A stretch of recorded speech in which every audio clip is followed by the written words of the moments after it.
Hi friends, I want you to do something for me right now. Just for a moment, I want you to close your eyes. Go ahead, close them. And I want you to think about the last time you woke up and felt truly, completely, deeply at peace. Not rushed, not anxious, not already behind, not already thinking about the 17 things you forgot to do yesterday and the 32 things you have to do today. Just peaceful, just present, just alive in the moment without the noise. Can you remember that feeling? Can you even find it? If you're struggling to remember, if that feeling feels distant, if it feels like something that belonged to a younger version of you, or maybe a version of you that only exists on vacation for the first 2 hours before you check your phone, then you are exactly who I came here to talk to today. You are exactly the person this moment was made for. Because somewhere between the life you imagined and the life you're living, something got very, very loud. And that loudness, that constant, relentless, suffocating noise is stealing from you every single day. It's stealing your clarity. It's stealing your creativity. It's stealing your joy. It's stealing your sleep, your relationships, your health, your hope. And most dangerously of all, it's stealing your ability to think clearly about who you are and what your life is actually supposed to mean. Today, we are going to talk about that noise. We are going to name it. We are going to understand it. And more importantly, we are going to learn how to protect your mind from it. Not by running away from the world, not by becoming a monk, not by deleting every app and moving to a mountain, but by building something inside of you that the chaos simply cannot touch. That thing has a name, and by the time we're done here today, you're going to know exactly how to build it. But first, I need to tell you a story. There was a man, let's call him David, and David was, by every external measurement, winning at life. He had a good job, a beautiful family, a house in a neighborhood his parents would have been proud to drive through. He woke up every morning, checked his phone within 45 seconds of opening his eyes, answered emails before his feet hit the floor, scrolled through news that made his blood pressure rise before he even had a cup of coffee. He drove to work listening to talk radio that made him angry king. He sat in meetings that drained him. He came home exhausted but couldn't sleep because his mind wouldn't stop. He lay in bed at night, staring at the ceiling, running conversations he'd already had, dreading conversations he hadn't had yet. And somewhere around 2 in the morning, he'd finally crash, only to do it all over again 5 hours later. David wasn't unhappy in the dramatic, obvious way. He hadn't hit rock bottom. He hadn't lost everything. He was just slowly disappearing. Not in one big moment of crisis, but in 1,000 tiny ones. A little bit of him vanished every time he reacted instead of responded. Every time he let someone else's urgency become his emergency. Every time he reached for his phone instead of sitting with his own thoughts. Every time he said yes when his entire soul was screaming no. And one day, David's 8-year-old daughter walked into his home office while he was on a call, and she was holding a drawing she'd made, a drawing of their family, and she stood in the doorway for 4 minutes waiting for him to notice her. 4 minutes. Which doesn't sound like a long time until you're an 8-year-old holding something you made with love, waiting for the person you love most in the world to look up. He didn't look up. She walked away. And he didn't even know it happened until his wife told him that night. And when she told him, he didn't get defensive. He didn't make excuses. He just sat there at the dinner table and felt something crack open in his chest. Because in that moment, he realized that the chaos hadn't just taken his peace. I've heard variations of it hundreds of times, from executives, from teachers, from single parents, from students, from people who have everything the world told them to want and still feel completely empty. The names change, the details change, but the core of the story is always the same. The chaos won, and they didn't even realize they were in a fight. So let's talk about the chaos. Let's actually look at it directly. Because I think most of us spend our entire lives trying to outrun something we've never stopped to understand. What is daily chaos, really? It's not just noise. It's not just a busy schedule. It's a specific kind of psychological pressure that the modern world has created. A pressure that is uniquely designed, whether intentionally or not, to keep your nervous system in a constant state of low-grade emergency. Think about it. Think about what happens to your brain from the moment you wake up. You pick up your phone, and in the first 60 seconds, your brain receives more information, more emotional data, more social comparison, more potential threats, more unresolved questions than your grandfather's brain received in an entire week, a week, and we act like that's normal? We act like the human mind was built for this. But it wasn't. It absolutely was not. Your brain, this extraordinary, miraculous, unbelievably complex organ, was designed over hundreds of thousands of years to handle a very specific kind of life, a life with natural rhythms, seasons, silence, community, rest, a life where threats were real and immediate and then over, where information came slowly enough that you could actually process it, where your attention was yours to give, not something to be harvested by algorithms that have studied your psychology longer and more carefully than you ever have. What we are living in now is not evolution. It is exposure therapy without a therapist. It is sensory overload at a scale that no human being in history has ever experienced. And the result, the psychological result, is a mind that is chronically overwhelmed, chronically reactive, chronically exhausted, and chronically disconnected from itself. And here is the part that nobody tells you. Here is the part that changes everything when you really understand it. Your mind, under chronic chaos, does not just become tired. It begins to malfunction. Not dramatically, not obviously, but slowly, steadily, in ways that affect everything you do and everything you are. Your decision-making degrades. Studies have shown that people who are chronically overwhelmed make worse decisions. Not occasionally, but consistently. They choose short-term relief over long-term well-being.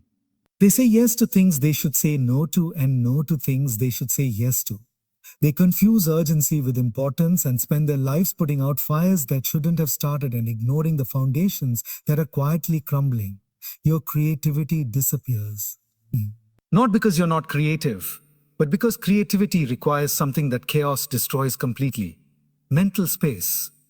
The kind of space where a thought can form slowly, where an idea can surprise you, where your mind can make the unexpected connections that lead to your best work, your best solutions, your best self. Chaos fills every inch of that space with noise. And when there's no space, there are no insights. There are no insights. Only reactions.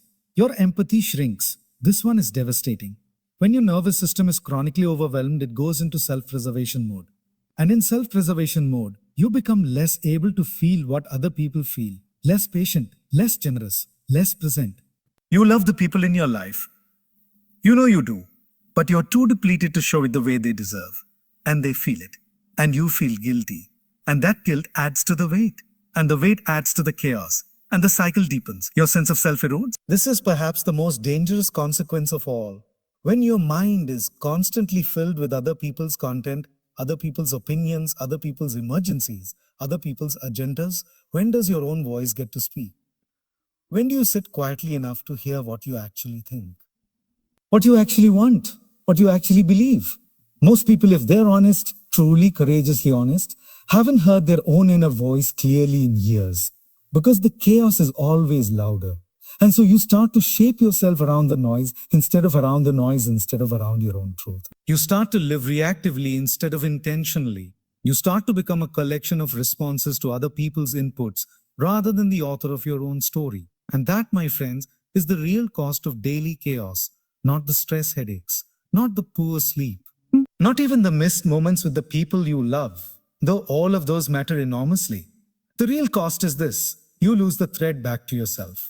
Now, I know some of you right now are not, and I know some of you are feeling something uncomfortable, something that you've been sitting on for a long time and maybe haven't had words for until just now.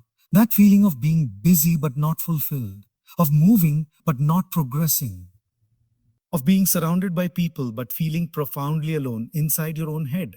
I want you to know something, and I need you to hear it deeply. That feeling is not weakness. That feeling is not failure. That feeling is not failure. That feeling is intelligent. It is your mind and your soul trying to tell you that something is wrong. And the first act of protecting your mind is the willingness to listen to that signal, to stop dismissing it, to stop medicating it, to stop distracting yourself from it long enough to actually hear. Because you cannot build a fortress around something you haven't first chosen to protect. Let me say that again, because it's important. You cannot build a fortress around something you haven't first chosen to protect. And every single day that you give the chaos unrestricted access to your mind without a single boundary, without a single filter, Without a single moment of intentional quiet, you are making a choice. It doesn't feel like a choice. It feels like just living your life, but it is a choice. And the great news, the genuinely transformative news, is that a different choice is available to you. Starting today, starting right now, I want to tell you about a woman named Maria. Maria grew up in a household that never stopped moving. There was always noise, not just physical noise, but emotional noise, drama, conflict, uncertainty. Her father worked 3 jobs and came home exhausted and angry. Her mother worked constantly and worried constantly and filled the house with anxiety the way other people fill houses with music. Maria learned early, the way children learn things without words just by breathing the air, that she had to stay alert, that she had to anticipate the next problem. That peace was temporary and danger was always just around the corner. She carried that nervous system into adulthood. She carried into her career where she was brilliant, absolutely brilliant, but could never enjoy her success because she was always already 3 crises ahead in her mind, preparing for catastrophe. She carried it into her relationships, where she loved fiercely but struggled to be present because she was always scanning for what might go wrong. She carried it into her body, which by the time she was 36 had started to break down from the inside. Autoimmune issues, chronic inflammation, the physical language of a nervous system that had been running on emergency mode for 3 decades. And one day, Maria sat in a doctor's office and heard words she'd been half expecting her entire life. Something is wrong. And she sat there, this brilliant, accomplished, deeply kind woman, and she told me this herself. She thought, I've been so busy protecting myself from the chaos that I never realized the chaos was inside me. That's the moment. That's the recognition that the noise outside and the noise inside have fused so completely that you can no longer tell them apart. You can't even find the quiet because you've become so used to the storm that the storm starts to feel like safety. Maria began a journey that took years, not weeks, and not a 30-day challenge. Years of slowly, deliberately, patiently rebuilding her relationship with her own mind. And she will tell you, she tells everyone who will listen that it was the most difficult thing she ever did. Not the autoimmune disease, not the childhood, not the career challenges. Seriously, the most difficult thing was learning to be still. Because in the stillness, she had to meet herself, the real herself. The one underneath all the survival strategies and the productivity armor and the carefully maintained appearance of having it all together. And what she found there surprised her. She found someone she actually liked, someone she'd been neglecting for decades, someone who had wisdom and creativity and depth and gentleness that the chaos had been burying under layers of noise for 36 years. She found herself, and that changed everything. So how do we do it? How do we actually protect our minds from daily chaos? Not in theory, not philosophically, but practically, sustainably in the real world where you have deadlines and children and bills and responsibilities and a phone that never stops buzzing. I'm going to give you not a list of tips. I told you there would be no bullet points here, but a philosophy, a way of thinking, an architecture for your inner life that once you build it will serve you for the rest of your days. The first principle is this: your attention is your life, not your time, or attention. Because you can have all the time in the world and waste it completely if your attention is fractured and scattered and everywhere at once. And conversely, you can have very little time and make every second of it deeply meaningful if your attention is focused, intentional, and truly yours. Think about what you give your attention to on any given day, not what you intend to give it to, not what you wish you gave it to, what you actually give it to. That collection of things, that is what your life is made of. That is your life. The texture of your days is determined entirely by where your attention goes. And here is the radical truth. In the modern world, your attention is the most valuable resource that exists. More valuable than oil, more valuable than data, more valuable than money. Because everything depends on it. Your happiness depends on what you pay attention to. Your relationships depend on what you pay attention to. Your health depends on it. Your growth depends on it. Your peace depends on it, and there is an entire economy worth trillions of dollars that is built on one single objective: capturing your attention and keeping it as long as possible. Every notification, every infinite scroll, every autoplay. Every algorithmic feed designed to show you exactly what will make you feel just outraged enough, or just envious enough, or just curious enough to keep watching, keep scrolling, keep clicking. All of it is designed to take your attention and monetize it, and we give it away. We we give it away for free by the hour every single day. We give away the most precious resource we have to systems that will use it to make us anxious and isolated and politically polarized and physically sedentary and chronically dissatisfied. When I tell you that protecting your mind begins with protecting your attention, I am not speaking metaphorically. I am speaking about the most literal, practical, urgent act of self defense that is available to you. Every time you pick up your phone out of habit rather than intention, you are giving away your attention. Every time you let someone else's crisis become your priority by default, you are giving away your attention. Every time you fill a moment of silence with noise because silence makes you uncomfortable, you are giving away your attention. Every time you sit in a meeting and mentally check out, but don't have the courage to say this meeting is not necessary, you are giving away your attention. And I want you to understand something crucial here. Giving away your attention is not just inefficient. It is not just draining. It is an act of self-abandonment. Every moment that your attention is somewhere you didn't choose, you are absent from your own life. You are physically present and spiritually absent. You are alive but not living. The practice of protecting your mind begins with the daily, hourly moment by moment practice of reclaiming your attention. Asking deliberately and consistently, is this where I choose to be? Is this worthy of the irreplaceable minutes of my one and only life? That question, asked honestly and acted on courageously, is the beginning of everything. The second principle is this: you are not your thoughts. You are the one watching your thoughts. I want to stay here for a moment because this is perhaps the most liberating idea I know, and it's one that most people have heard, but very few have truly felt in their bones. Your mind, left to its own devices, is a thought-generating machine. It produces thousands of thoughts every day. Worries, regrets, fantasies, criticisms, plans, memories, fears, judgments. It never stops. And if you identify completely with every thought, if you believe that every thought that arises in your mind is a true reflection of reality and a command that requires your response, then you are at the mercy of the most chaotic, undisciplined, reactive force in your life, your own unchecked mind. But here's what the most psychologically resilient people in the world understand. What meditation teachers have been saying for thousands of years, and what modern neuroscience is now confirming with hard data. You are not your thoughts. You are the awareness in which thoughts arise. You are the quiet space behind the noise. You are the observer. Let me make this concrete.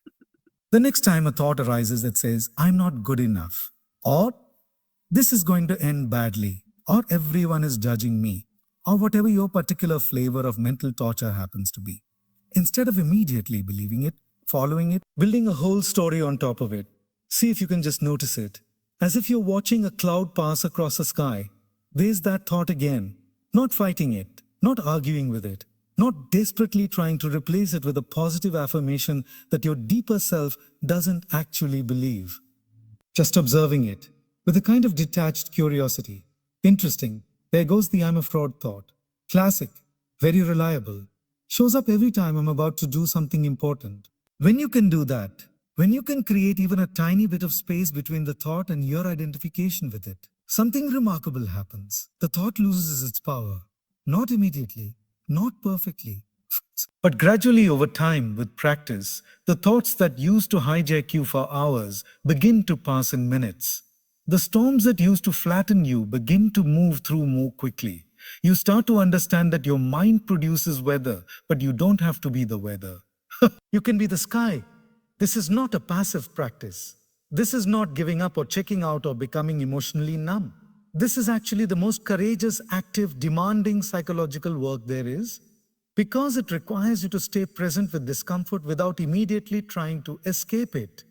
Farka. It requires you to tolerate uncertainty without immediately reaching for false certainty. It requires you to sit with the feeling that things might go wrong without immediately catastrophizing or conversely pretending everything is fine. It requires you to be honest. And honesty, real honesty, with yourself about yourself is the most radical act of self-protection available to you. I want to tell you about a man I read about, a soldier, a prisoner of war, held in captivity for years under conditions I won't describe in detail because they would break your heart. Years of darkness, isolation, physical suffering, uncertainty. No control over anything external, nothing. And yet, this man, and many men and women like him throughout history, emerged from that darkness not broken but transformed, not diminished but deepened, not emptied but strangely, powerfully full. How? How is that possible? How does a human being survive years of the most extreme external chaos imaginable and come out the other side with their mind, not just intact, but more powerful than before? Because they discovered something. Something that Viktor Frankl, the psychiatrist who survived the Nazi concentration camps, described as the last human freedom. The freedom to choose your response to any given circumstance, not to control the circumstance, not to pretend the circumstance is other than it is. Who says? But to choose in that sacred, unassailable space between stimulus and response, who you will be in the face of it. Frankl wrote, in words that have altered the course of millions of lives, everything can be taken from a man but one thing. The last of the human freedoms, to choose one's attitude in any given set of circumstances. Now I want to be careful here because I don't want to minimize real suffering. I don't want to suggest that suffering is simply a matter of attitude adjustment or that people who are struggling just need to think more positively. That is not what I'm saying. Suffering is real. Pain is real. The circumstances of life can be genuinely, brutally, devastatingly hard, and no amount of inner work makes that untrue. But here is what is also true. The people who navigate those hard circumstances with the most grace, the most resilience, the most ultimate well-being, the ones who survive and even find meaning in the darkest places, are not the ones who had the least chaos. They are the ones who built something inside themselves that the chaos could not reach, and that something, that inner sanctuary, is available to every single person in this room. It is not reserved for the spiritually advanced. It is not the exclusive territory of the naturally calm. It is built brick by brick through practice, through intention, through the daily, unglamorous, deeply important work of learning to live from the inside out rather than the outside in. The third principle, and this one is going to land differently for different people, so I want you to stay with me. Silence is not the absence of something. It is the presence of everything. We live in a culture that is terrified of silence, genuinely terrified. We fill every possible quiet moment.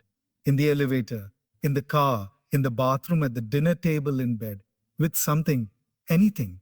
Because silence feels like empty, and emptiness feels threatening. Like if we stop moving, stop consuming, stop producing, we might discover that there's nothing there, that we are, in some fundamental way, not enough. But here's what happens when people are courageous enough to actually sit in silence. Real silence, not the pseudo-silence of music in the background or TV as wallpaper, but genuine, uncomfortable, unfamiliar quiet. They don't find nothing, they find everything. They find their own thoughts, finally audible. They find feelings they've been outrunning for years. They find grief they haven't allowed themselves to feel, and joy they haven't allowed themselves to fully experience, and creativity they haven't given space to emerge. They find the truth. And the truth, even when it's difficult, is always better than the noise. Because you can work with truth. You can't work with noise. I want to tell you something about my own life here, because I think it's important to be real with you. There was a period in my life when I was running so hard, professionally, personally, in every direction, that I genuinely could not remember the last time I had sat quietly for more than 5 minutes without an agenda. I was mistaking movement for progress and productivity for purpose and noise for life. And I was so full of everyone else's content, everyone else's opinions, everyone else's emergencies, that I couldn't hear my own voice. I had forgotten what I actually thought, what I actually felt, what I actually wanted. And it scared me, not dramatically, not in a crisis, but quietly, in the way the most important things usually scare you, with a slow, deepening certainty that something essential was missing. The thing that changed everything for me was not a seminar, though I've attended many. It was not a book, though I've read hundreds. It was not a mentor, though I've been lucky enough to have several. It was 20 minutes of silence, every morning, before the phone, before the news. Before the obligations of the day came crashing in, 20 minutes of sitting with myself, of breathing, of listening to my own mind without trying to fix or direct or improve what I found there. Those 20 minutes transformed my life more completely than anything else I have ever done. Because in those 20 minutes, I began to remember who I was, not who the world needed me to be, not who my fears told me I had to be, who I actually was. And from that remembering, everything, my decisions, my relationships, my work, my understanding of what matters became clearer. More aligned, more true. I'm not telling you this to be prescriptive. I'm not saying 20 minutes every morning is the answer for everyone. What I'm saying is that some form of intentional quiet, some regular practice of sitting with your own mind without distraction, is not a luxury. It is not a nice to have for the spiritually inclined. It is, in my deep and considered belief, a survival skill for the modern human being. Let me talk now about something that doesn't get discussed enough in conversations about mental chaos, and that is the role of our relationships. The people around you, the ones you spend the most time with, the ones whose voices you hear most often, the ones whose energy you inhabit most regularly, are either contributing to your mental peace or they are contributing to your mental chaos. And often, it's not intentional. It's not intentional. Often the people who drain you most are people you love deeply. But love does not exempt a relationship from this truth.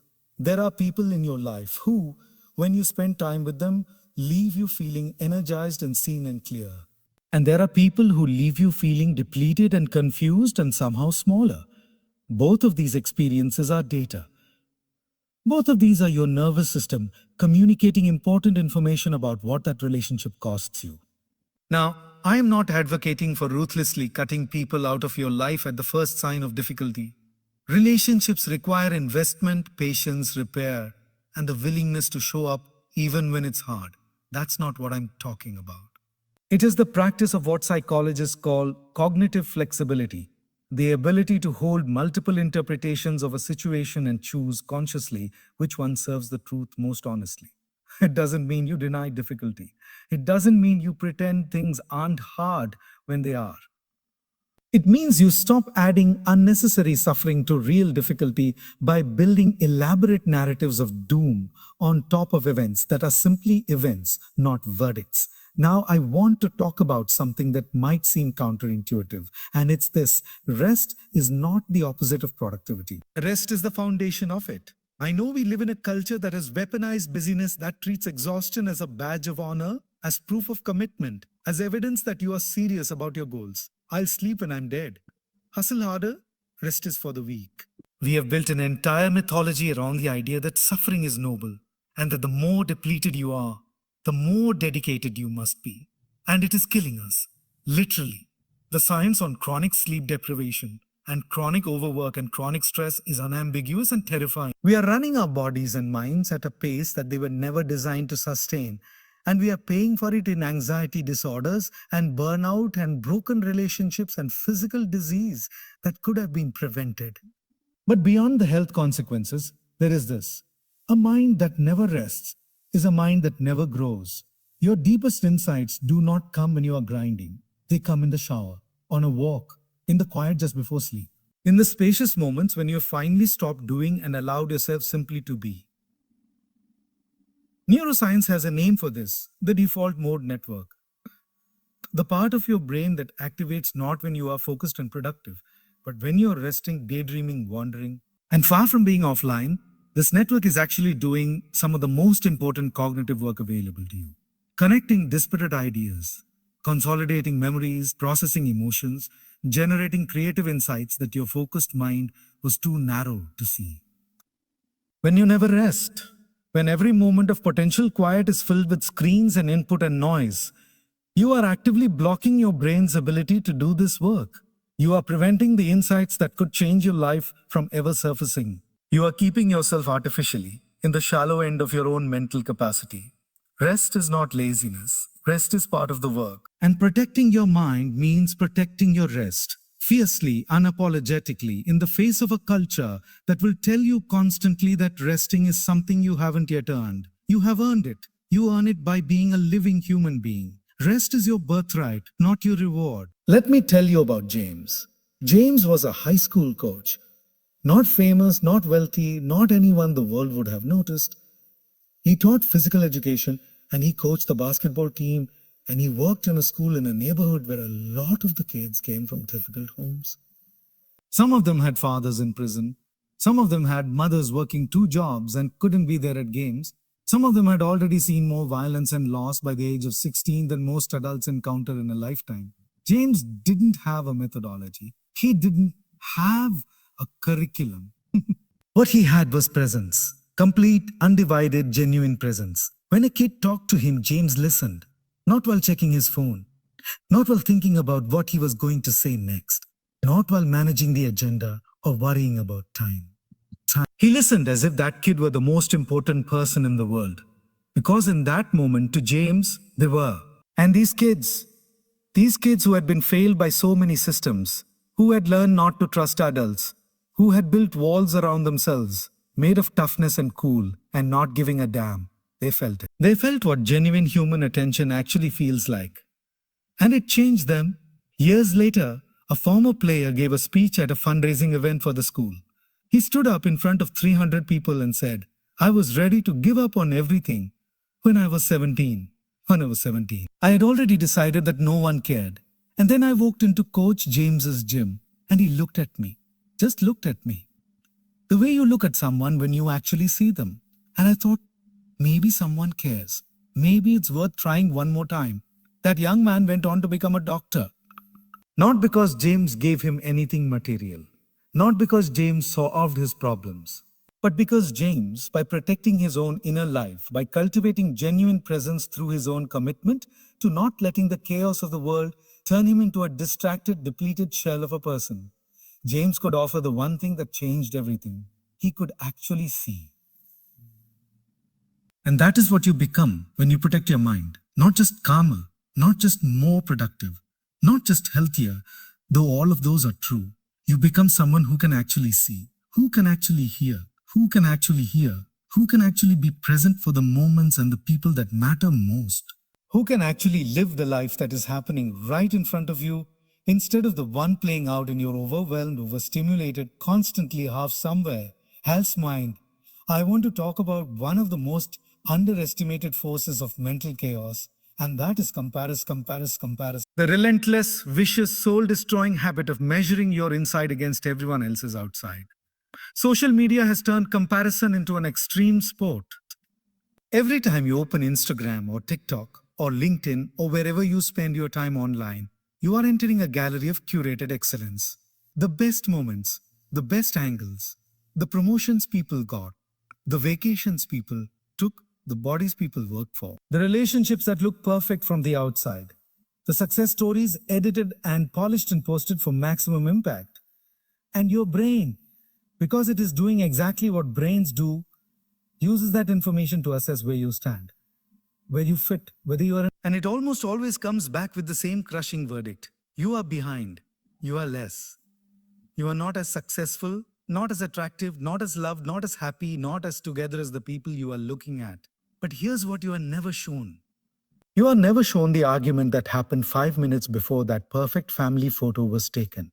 You are never shown the anxiety behind the confident business post. You are never shown the debt behind the luxury vacation. You are never shown the loneliness inside the beautiful life. You are never shown the real. You are shown the performance. And your brain is comparing your real against everyone else's performance. That is not a fair comparison. It is not even a real one. It is an illusion. And allowing that illusion to be the measuring stick of your life's worth is one of the most catastrophic things you can do to your mental health. Protecting your mind means interrupting this comparison cycle. Not by becoming oblivious to the world around you, but by developing the psychological immunity to use others' success as inspiration rather than indictment. By understanding that your path is singular, that your timeline is your own, that your worth is not determined by your position in a race you never agreed to run. Someone else's success does not diminish yours. Someone else's progress does not mean you are failing. Someone else's chapter 12 does not mean your chapter 3 is wrong. Is wrong. You are on your own journey, at your own pace, with your own purpose. And that journey has dignity precisely because it is yours. Entirely irreplaceably, beautifully yours. I want to now address something that I think many of you are carrying. And I want to address it with as much care and directness as I can, because I believe it is one of the heaviest contributors to the mental chaos that so many of us live with. It is the weight of unresolved grief. Not just grief from death, though that too, but grief from all the losses that life accumulates and that our culture tells us to get over quickly and move on from, because there is no space for mourning in a world that moves this fast. Grief for the relationship that ended. Grief for the version of your life you imagined and didn't get. Grief for the time you lost, the years you spent in the wrong job, the wrong place, the wrong story about yourself. Grief for the parent who wasn't there the way you needed them to be. Grief for the child inside you who never got to be fully safe. These griefs, when they are not honored, when they are not given space and time and witness, do not disappear. They go underground. They transform. They become anxiety, because an unprocessed loss that cannot be mourned is often experienced as an undefined threat. A free-floating sense that something is wrong, something is missing, something is always about to fall apart. They become anger, because grief that has nowhere to go often becomes rage at the unfairness of the world. They become numbness, because a nervous system that is protecting you from feeling loss will eventually protect you from feeling much of anything. The quietest, most profound act of protecting your mind is allowing yourself to grieve what deserves to be grieved, to sit with the loss, to cry, if crying wants to come, to say, this mattered, and it hurts that it's gone, and that is okay. That is not weakness, that is not self-indulgence. That is the honest, courageous, deeply human work of processing your experience so that it doesn't have to process you. You are allowed to grieve. Please hear me say that clearly. You are allowed to feel the losses of your life without immediately reframing them into lessons or blessings in disguise. Sometimes a loss is just a loss, and it needs to be honored as such before it can become anything else. We are getting close to the end of our time together, and I want to bring everything we've been building to a point. I want to give you the clearest possible picture of what it looks like, what it actually feels like when a human being has protected their mind, when they have done the work, when they have built the inner architecture that chaos cannot demolish. Because I don't want this to remain abstract. I don't want you to leave here with a collection of ideas that fade by Tuesday. I want you to leave with a vision, a felt sense of what you're working toward. Imagine waking up in the morning, and your first feeling is not dread, not obligation, not the immediate crush of everything you have to do. Your first feeling is something quieter and more expansive, a kind of readiness, a groundedness, an awareness of yourself as a person with agency, with values, with a life you are consciously choosing. You reach for your phone not by reflex, but because you have decided to. Or you don't reach for it at all, because you know that these first minutes of the morning belong to you, and you have learned to protect them. You move through your day not as a leaf blown by whatever wind happens to be strongest, but as someone who knows their direction. Not rigidly. Life requires flexibility, and wisdom requires humility, but with an inner compass that is reliably yours. When someone is rude to you, you feel it, but you are not destroyed by it. You can let it land and let it pass without carrying it for the rest of the week. When a plan falls apart, you feel the frustration, but underneath the frustration, there is something steady. A trust in your own ability to adapt. A fundamental belief that you can handle what life gives you, because you have handled things before. You are present with the people you love. Not just physically present, but actually there. You look at them and you see them. You listen to them and you hear them. The dinner table is a dinner table, not a competition between screen time and family time that the screen usually wins. Your conversations have depth because you are not half somewhere else. You laugh more easily because laughter requires presence, and presence is something you have been practicing. Your creativity has returned. Not because you got a new idea or took a class or read a book on innovation, but because you gave your mind the space it needed to do what minds do naturally when they are not chronically overwhelmed. Insights arise. Solutions appear that you weren't looking for. The unexpected connections that are the source of your best thinking start happening again, because the soil of your mind has been given enough quiet to be fertile. You make decisions with greater clarity, not because the decisions are easier, but because you have developed the ability to feel your own values clearly enough to use them as guides. You know what matters to you. You know what you're willing to sacrifice and what you're not.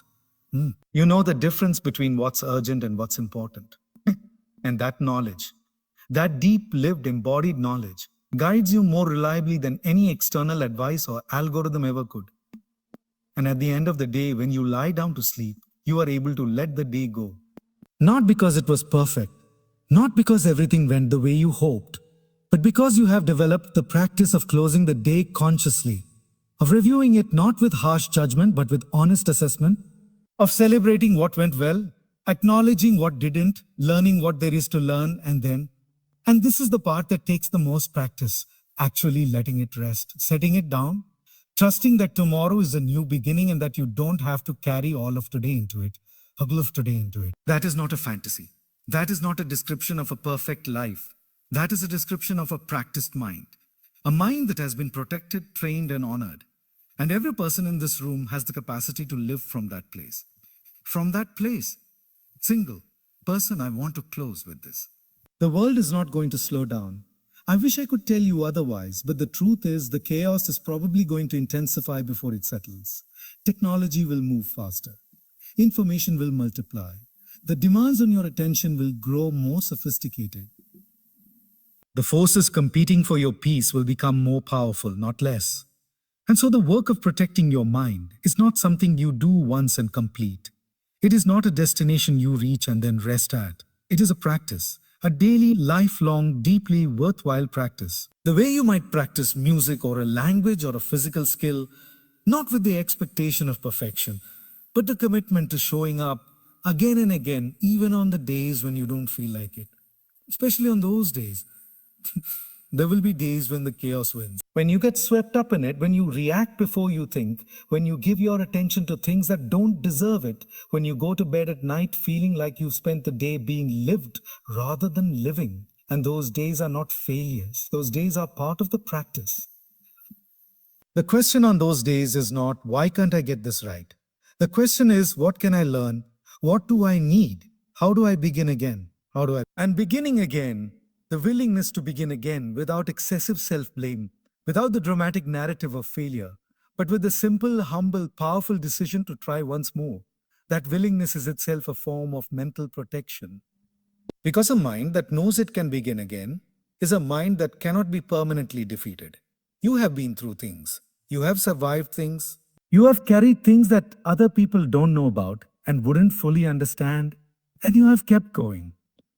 There is strength in you that the chaos has not managed to extinguish even in your hardest seasons, even when you felt most lost, even when you couldn't hear your own voice over the noise. That strength is real. That resilience is real. And it is not a fixed quantity that depletes as you use it. It is a capacity that grows with practice. Every time you choose presence over distraction, it grows. Every time you choose response over reaction, it grows. Every time you sit with discomfort instead of running from it, it grows. Every time you tell the truth to yourself and a comfortable lie was available, it grows. Every time you protect your quiet, your rest, your attention, your inner life, it grows. You are building something right now, in this moment. Not just by listening to these words, but by being someone who is willing to ask the deep questions, willing to do the uncomfortable work, willing to show up for their own life with the seriousness and the tenderness it deserves. I want you to think about the people who need you to do this work. Not for abstract reasons. Think of their faces. Your children, if you have them. The ones who need you present more than they need you productive. Your partner, who fell in love with a version of you that was fully there and who deserves to have that person back. Your friends who miss you in the way you can miss someone even when they're physically present. The younger people in your life who are watching how you move through the world and learning from it, absorbing it, taking it as the template for how adults live. And think about yourself. The self that has been waiting patiently underneath all the noise and the busyness and the performance. The self that has been trying to speak and hasn't been able to get a word in edgewise. That self deserves your protection. That self deserves your attention. That self is not a distraction from your real life. That self is your real life. So here is my challenge to you. Not tomorrow, not next Monday, not after the next project or the next season or the next version of circumstances that finally gives you permission to begin. Today, tonight, tonight. Before you sleep, give yourself 5 minutes of silence. No phone, no music, no podcast, just you and your mind in the quiet. And if thoughts come, and they will, don't fight them. Just watch them, like clouds. And underneath the clouds, if you wait long enough, if you're patient enough, if you're brave enough, you will feel it. That stillness that is always there, always available, always waiting for you to remember it. That stillness is your foundation. That stillness is your power. That stillness is the part of you that the chaos has never touched, that it will never touch because it is older and deeper and truer than any noise the world can generate. It is yours. It has always been yours. Go home and protect it. Thank you.